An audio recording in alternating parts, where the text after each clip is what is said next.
So, Pablo, first, congratulations for excellent tournament for yourself and Slovakia. Can you just talk about that's the emotions of that, and just how the tournament, how you think it went for you guys? Yeah, I mean, at the end of the tournament, everybody was kind of, frustrated, sad. Like, we didn't finish as we, planned, as we wanted. If you're top four, you want to finish with something on your neck. And, yeah, it was really sad, a couple guys being crying and, got to us later. But, at the end of the day, you got to look like it was a big tournament, big names, big teams. And we have to be proud, like, coming into the tournament, like, people, I don't think anybody in the world like believed us and we can finish top four against players like this. So I'm proud of the team, about the guys, and I feel like people are proud about us too, because it was a huge tournament, and we didn't finish with a bronze, but like I feel like we did a huge success for our country. So really proud about that. What was the identity of your team? I mean, everybody was looking at you guys, the underdogs. How did you guys view yourselves inside that locker room? Yeah, we came the first game and we jumped on the Finland pretty, with a lot of energy, and that got us going. We won the first game and we were so high, then we had a back to game with Italy and we won again. So, coming third game, you won 2 out of 2, so you're feeling really comfortable and confident. So we were just playing hard, playing for each other, and we're like really tight group. Most of the guys that grew up together because we were the same age. So, we had a fun. We would go out, have a dinner. We would have fun together as well off the ice. So, and I think that's translated on the ice. And, we supported, we fought for each other, and played physical. We didn't give nothing to those teams. We didn't get scared, and we got rewarded, and we finished the group on the first spot. So, we were happy with that. But as I said, we want to finish a different way. When you guys played Sweden, the empty net goal, you used to lose. Have you ever been in a moment like that where that changes so much? Talk me through the emotions there. Yeah, I mean, we knew coming to the game that, if we lose by 2 goals, we're still first, right? So, there was we were losing by 3, like a couple minutes at the end of the game, and I look at the coach, it's like, hey, do we take a goalie out? It's like, no, we're still second spot. I'm like, okay.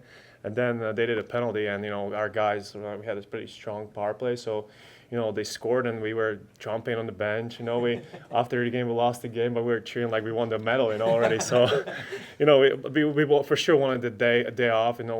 Helps you a lot. Like Germany, we played Germany the next game, and they came from they played back to back, and for sure that we were more fresher and had more energy coming to the game. So and it showed. We kind of we ran the show, I would say.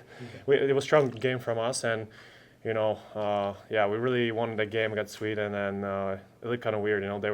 They won a game, but they were sad, and we lost the game, but we were happy. So really weird moment. What do you hope the showing from your country does for hockey back home? It's a lot. We're a small country. We have a lot of people which they think their coaches are proud. Like they're proud when we're winning. They're mad at us when we're losing. But we bring the Slovakia together. For those 2 weeks, every time the local Worlds, Olympics, whole Slovakia stops and everybody watch, everybody cheers for us. And when we have a success, people are really happy, and we could feel the energy.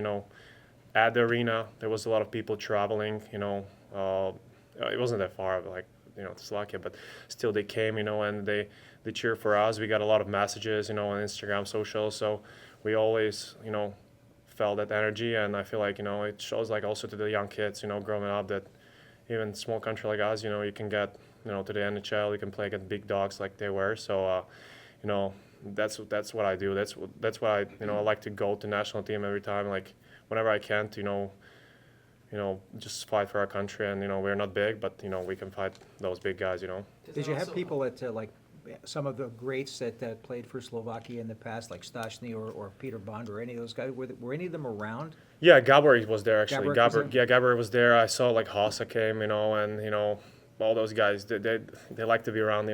They miss that. Gabor was after every game with us. At the dinner, those guys miss those situations. Being around the boys, and we can hear that. After the game, I met with Gabor. He told me good job, do that better, So he can kind of mentor you a little bit. So that's a really nice moment too, you know. Those guys I was growing up, they were my heroes. So now they talk to me like, you know, I'm their friend. So I'm really happy with that. What were your favorite moments off the ice overall? Off the ice, yeah. I mean, a lot of people said they didn't like the village, but yeah, it wasn't really, you know, comfortable. Like, you know, little small rooms. You had roommates, and you know, food was kind of overwhelming after 2 weeks. Same thing. So, but no, I love the city. You know, I love the moment that my family could come. You know, my mom, my dad finally. And it was the first time them flying. So, really proud of them. But you know, they came. My brother came. My sister came. You know, all my family came, and we could spend some, you know, time at the dinner. You know, I could explore the city with them. So that was my favorite part. And of course, you know, as I said, like we were a good group, you know, of the guys. I had like probably 10 of the guys were my 99 age. So, you know, we grew up together, and it's always nice to come back and see them and hang out and, you know, share the stories from the seasons and be around, you know. And that's what about, like, you know, just be around the team, because I feel like it's different. You know, you're there from your own country. It's just feel different to be with those guys. 4 guys on the Sharks, including yourself, played Yeah. in the Olympics. What was it like watching what the other guys were doing and maybe going against I them? mean, everybody knows what Mag was doing. You know, crazy stuff as always. Like his here as that, like, you know, at the level at, you know, with Canada, he was you know, he played great hockey and he was fun to watch. I'm so unfortunate we couldn't watch the game because we were in the air, but I heard it was a really good game. But you know, when we play against Lenny, you know, he did his job. Like I know I saw like a couple games, you know, Chevy playing, and he played pretty good too. So, you know, really nice. And you know, we felt a lot of like good energy coming from here. You know, from the people, from the fans. So, really proud about that and happy. What does this do for your drive now for the final 27 games of this NHL season? What did this experience do to help you there? Help you? I mean, I would say I kind of gained confidence, you know, in myself that, you know, even that I can play against best guys in the world, and you know, we play with them like it wasn't that, you know, big difference between us and them, you know, and you know, just gave me a lot of confidence coming back here, and even more motivation and more energy, like finish the season strong so we can have some run here, and you know, that I want to build, like make my spot, you know, safe spot, like, and have a good spot in the team and be part of this team, and you know, be a valued player for the team. So that's what just my motivation, more motivation, and you know, just more excitement. Did you feel a buzz? Did you feel a buzz when you took the ice today? There's a little more cameras than regular. The fans. I mean, did you Yeah, I feel like they were more for Mag though than for me. But yeah, it's always nice, you know, and I like that. I saw like a post, you know, like on Instagram, and I got a lot of people from the Sharks, and you know, it's like I'm really glad, you know, that people, you know, likes me, and you know, they came here, and like us, you know, like you guys. There's a lot of cameras right now, so yeah, always happy, you know, that they think about that you guys watch the hockey, you know, that, you know, cheer for me too, and not only for your guys, you know. So no, but really, yeah, it was a buzz, and I'm happy I can be back, you know. What's Back in it the city. like for the team to start generating this kind of buzz? You know, you started to get on the winning side of things. What's it like just for you, and kind of how do you take all this, everything coming in? Sorry, can you say again? So how do you take all this coming in? I mean, the team starting to generate buzz, getting some wins. Yeah, I mean, like around here in Sharks, yeah, like, you know, everybody wants to win. Everybody wants to make the playoff, and that's our goal, you know. And you just, as I said, you know, I gain a little confidence in me, and I can play with the, you know, big guys, and that's my goal, you know. Come to the games, be confident, and play my game, and you know, help the team as much as I can. You know, everybody wants to win. I don't think any hockey player wants to lose. So, you know, we're just, you know, everybody's happy to be back. For sure, those guys which have a break, they're finally on the ice and coming to the game, and you know, just feeling excited about, you know, next couple games. Describe how hard it was to come back. You're stuck in New York for a little while. Yeah, that was kind of unfortunate, you know. Coming, we like Team Canada and Team USA flew to Miami. I feel like we could do that too. There was only like 17 of us in the whole plane, so I think so. It was really comfortable. You know, everybody was sitting in business class, so really, you know, empty plane, and yeah, it was, at least we were like a couple guys who were coming here, Pospisil from Calgary, Dvorsky, and all those guys. You know, we, you know, hang out together, spend some more time, try to go to get some food, but you know, all the restaurants were closed. Then we tried to go to Manhattan, everything was closed there. So yeah, we just hang out together. It was a nice time, you know, to relax a little bit and spend more time with those guys. But yeah, I was like, just get me on a plane, come here, so like I can, you know, be home finally. What did you end up eating? How long were you there, actually, in New York? New York, I think for 2 days. Yeah, we came. They canceled my flight the day, and the next day we all spent in New York. And yesterday I came at 7. We were talking to Warsawski after that Germany game, and Yeah.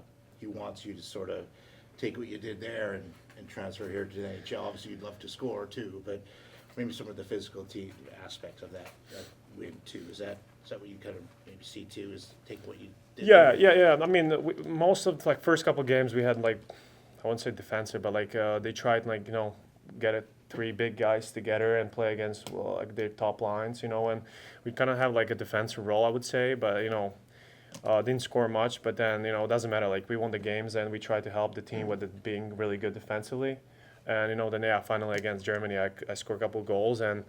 I try to be physical and like dry selling those guys, and that's what I got to do here as well, right? The goals are bonus for me. Like I can, help the team with the goals, but the importance of like me playing is just being hard. Win the pucks, have a strong walls, like net front, all those stuff. To bring, which not a lot of guys doing. So like I just that's my values, and I gotta translate it here. So if I want to stick around with the Sharks, What was the reaction in your hometown? I mean, it's not a super small hometown, but still, it's not a big city. I mean, what's the reaction like back home? Yeah, it's every time I'm like, I'm from small city. Actually, I'm from small village. It's like 600 people. Oh, really? So that's where I like. It's the closest city. Like there's like 40,000. So it's really small. And every time I go home, I feel like like if I can say it like that, I feel like superstar could know me. Everybody's made fun of that because like it's a small city, right? Like it's really like it's really nice to go there. All the people like I've been growing there, and they gave me a lot. Like they gave me a chance. Before I came here actually to States, and my hometown team gave me a chance to show they got me to national team, Olympics, and all this stuff. So always happy to go back home. I don't spend there much time anymore because it's nothing to do there, to be honest. So but I always nice. My family always hears something nice. People like my mom is pharmacist, so she knows all the people around the city as well because they all come to her, and it's always nice. She tells me like they cheer for me. They have. Always say hi, whatever. So it's always nice, from the small city like that. So what was the buzz around celebrating in the village, like you said, and maybe then your own wrong? Yeah, even like we had a couple like figure skater there, and he saw me. He was like, "Oh, McDavid!" Like he was like people were actually excited, like celebrating McDavid. They didn't stay at the village; they were at a hotel. But I saw like there was many people like from all the sports that were taking photos with them because they're worldwide know they're superstars. So really happy for them, But I feel like they don't have really privacy. Wherever they go, it's just like all the cameras, all the photos, and people trying to get to them. So there's plus and minus too. Did you get a stuffed animal? Did you get a stuffed animal too, or? No, I didn't. No, it was sold out all the time, and honestly, I don't even have anybody to give it to. So. Well, actually, I'll finish off with Max over here. All right. We talked about Mac, but you guys had Juraj Slafkovsky. It just looked like he was a leader, and that's a young guy. What can you say about him and the leadership of Slovakia? Yeah, they call him Mr. Olympic back home.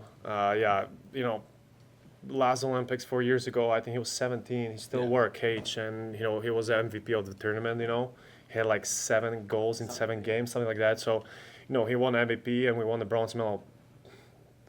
Probably because of him as well, right? So he helped us a lot, and he coming into this tournament, and like you could feel that he put a weight on his back and tried to help the team and carry the team. Like first game I think he had 2+1 against Finland, which kind of make our game win. So you could feel like he grew in a superstar. He signed a big deal. He's a big player in Montreal, and you could feel his presence. He was really strong, like confident, like. I feel like every time we come to tournament like this, he's like our leader because like he's probably like the biggest star ever been in Slovakia. Nobody was drafted first as him, so you could feel it, and he brought us a lot of points and a lot of leadership as well. But then he's like 22, 21. He's still young, so he probably has like 4 Olympics more. So he he was really big presence. Same with Tatar, Nemec, all those guys. They're like Nemec and Dvorsky, Slafkovsky. They're all young, and they proved they're like leaders already. Within like they're 21 or 20. So it was a really nice experience with them.